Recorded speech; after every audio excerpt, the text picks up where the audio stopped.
নমস্কার, কেমন আছেন সবাই? আশা করি ভালো আছেন। আমার আরেকটি ব্লগে আপনাদের স্বাগত জানাই। তো আজকে বন্ধুরা যে রেসিপিটা আপনাদের সঙ্গে শেয়ার করব তার নাম হলো সরপুঁটি মাছের সর্ষে পোস্ত ঝাল।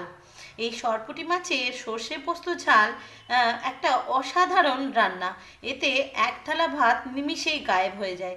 তো চলুন আমি কিভাবে রেসিপিটা করি, রান্নাটা সবটাই আপনাদের সঙ্গে শেয়ার করব।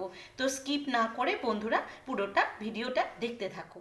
সরপুঁটি মাছের সর্ষে পোস্ত ঝাল বানানোর জন্য আমাদের কী কী উপকরণগুলি লাগছে চলুন একটু দেখে নিই। এখানে আমি নিয়েছি সরপুঁটি মাছ, এটা একটু বড় করে পিস করে কাটা আছে। আর এখানে রয়েছে সর্ষে, সাদা সর্ষে নিয়েছি, আপনারা চাইলে এখানে কালো সর্ষেও নিতে পারেন।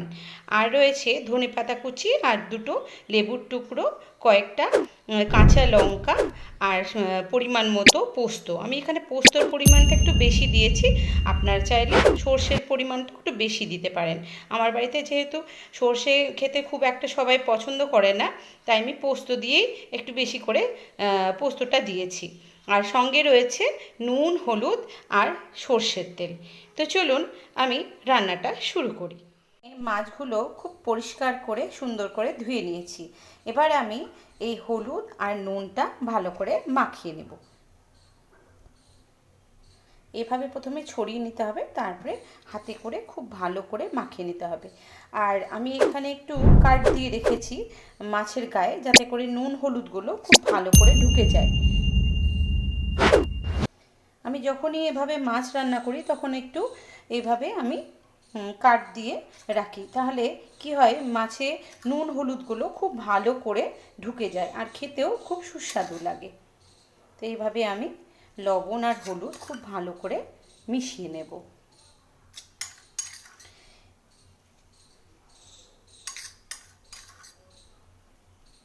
আমি এখানে পরিমাণ মতো দিয়ে দিলাম। আর এই যে একটু কাঁচা সর্ষের তেল মাখিয়ে রাখবো। আর এই যে এক কোয়া লেবু আমি এখানে চিপে দেবো। মাছের তো একটা গন্ধ রয়েছে, সেই গন্ধটা চট করে পাওয়া যাবে না। ভালো করে লেবুটা মাখিয়ে আমি 10 থেকে 15 মিনিট ঢাকা দিয়ে রেখে দেব। ভালো করে আগে মাখিয়ে নিই, এভাবে হাত দিয়ে খুব ভালো করে মাখিয়ে নিতে হবে। এই মাছের রেসিপিটা একবার অন্তত রান্না করবেন, অপূর্ব সুন্দর স্বাদ। আর এক থালা ভাত তো নিমেষেই খাওয়া হয়ে যায়। মাছ যারা না খেতে চায় তারাও এভাবে চেটেপুটে ভাত খেয়ে নেবে মাছ দিয়ে। একবার অবশ্যই ট্রাই করবেন। আর বন্ধুরা, আমার ভিডিওটা অবশ্যই শুরু থেকে শেষ পর্যন্ত দেখবেন, নাহলে বুঝতে পারবেন না। তাই স্কিপ না করে পুরো ভিডিওটা কন্টিনিউ করে যাবেন। হলো সুন্দর করে মাখানো হয়ে গেছে। এবার 10-15 মিনিট আমি ঢেকে দিলাম, ঢেকে একটু রেখে দিলাম। দেখো খুব সুন্দর একটা পেস্ট হয়ে গেছে। সর্ষে, পোস্ত, কাঁচা লঙ্কা আর 2 কোয়া রসুন, একটু সামান্য লবণ দিয়ে ভালো করে আমি একটা পেস্ট বানিয়ে নিয়েছি। কড়াইয়ে তেল বসিয়ে দিয়েছি। হ্যাঁ, তেলটা একটু গরম হয়ে গেছে। এবার আমি মাছগুলো একটু সাঁতলে নেব, খুব ভাজবো না, হালকা করে একটু সাঁতলে নেব।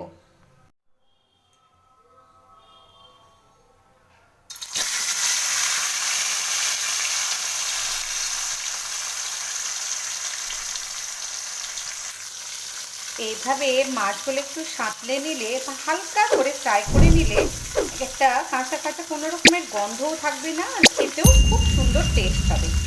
এবার সামান্য একটু নেড়ে ছেড়ে তুলে নিতে হবে এপিট ওপিট করে। খুব বেশি কড়া করে ভাজবো না, যেহেতু সর্ষে আছে। হালকার ওপরে জাস্ট একটু নাড়াচাড়া করে নিতে হবে।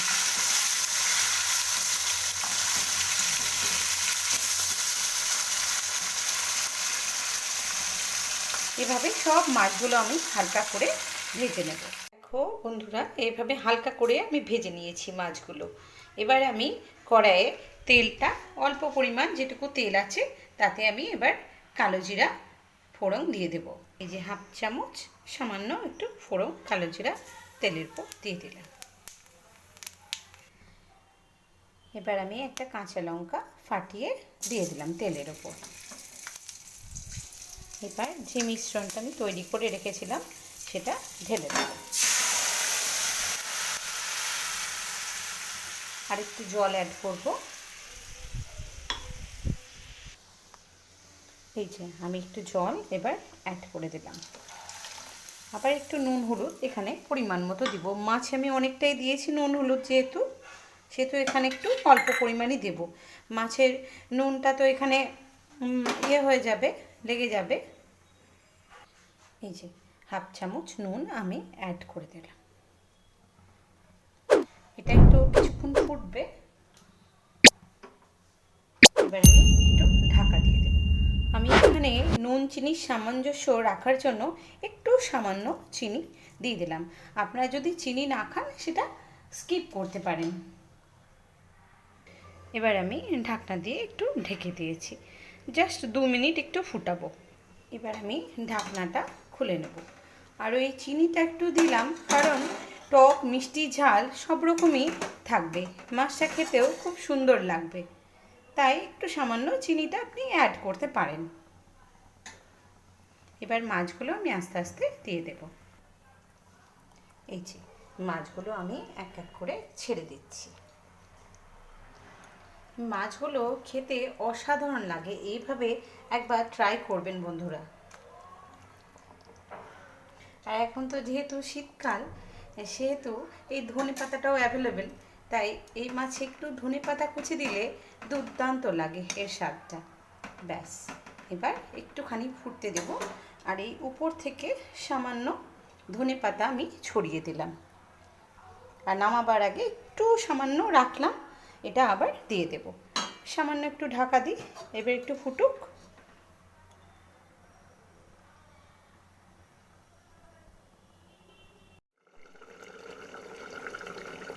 এই যে এবার আমার মাছের ঝোল পুরো কমপ্লিট।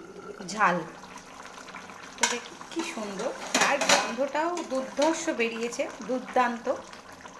এত ভালো লাগছে গন্ধটা, মানে খিদে পেয়ে যাচ্ছে। যাই হোক, আপনারা এইভাবে রান্না করবেন। আমার হয়ে গেল, আমি এবার বন্ধ করে দিচ্ছি। উপর থেকে সামান্য যে ধনেপাতা কুচিটুকু ছিল দিয়ে দিলাম, ছড়িয়ে দিলাম। আর একটু কাঁচা সর্ষের তেল আমি সামান্য এখানে ছড়িয়ে দিচ্ছি। আর কয়েকটা কাঁচা লঙ্কা আমি দিয়ে দেব, কারণ এগুলো চেরা রয়েছে, তাই বন্ধুরা আমি পরে দিলাম। ঝালটা একটু বেশি হয়ে গেলে বাড়িতে বাচ্চা বা যে কেউ ঝাল খুব খেতে পছন্দ না করলে তখন অসুবিধা হয়ে যায়, তো সেই জন্য। আর একটু সামান্য এই যে লেবু, বেশি না, সামান্য একটু চেপে দেব। ব্যাস, এবার ঢাকা দিয়ে রেখে দেব। আর গরম গরম সার্ভ করব সরপুঁটি মাছের ঝাল, সর্ষে ঝাল।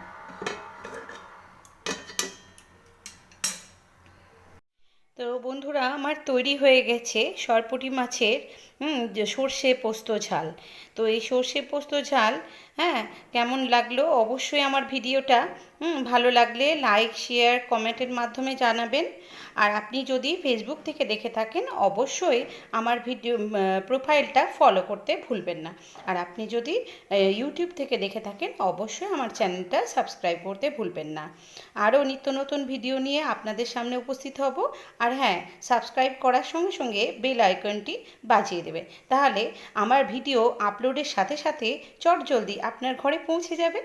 তাই অবশ্যই আমার ভিডিওটা শেয়ার করবেন, লাইক করবেন আর কমেন্টের মাধ্যমে জানাবেন কার কার এমন ঝোল খেতে খুব পছন্দ। আরও অনেক ভিডিও আমি আপনাদের সঙ্গে নিয়ে আসব। আপনাদের কমেন্ট, শেয়ার আর আপনাদের লাইক আমাকে অনেক বেশি অনুপ্রাণিত করে। তো আজকের মতো এইটুকু বন্ধুরা, ভালো থাকবেন, সুস্থ থাকবেন। আর এইভাবে অবশ্যই একবার এই রেসিপিটা বানিয়ে খাবেন। নমস্কার।